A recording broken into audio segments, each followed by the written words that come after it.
আসন্ন জাতীয় সংসদ নির্বাচনকে সামনে রেখে পাবনা ২ আসনের বিএনপির মনোনীত প্রার্থী অ্যাডভোকেট AKM সেলিম রেজা হাবিবের পক্ষে র্যালি করেছে ঢালারচর ইউনিয়ন ছাত্রদল। গতকাল বিকেলে অত্র ইউনিয়নের সিদ্দিক মোড় বাজারে অনুষ্ঠিত হয়।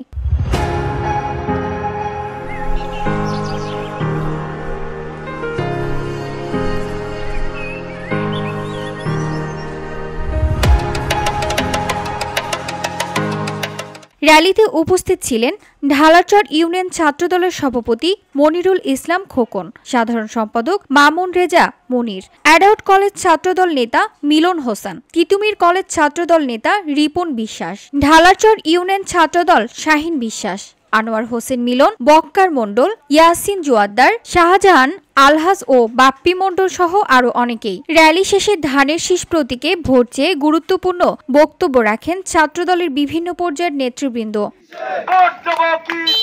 VOD Bangla news desk.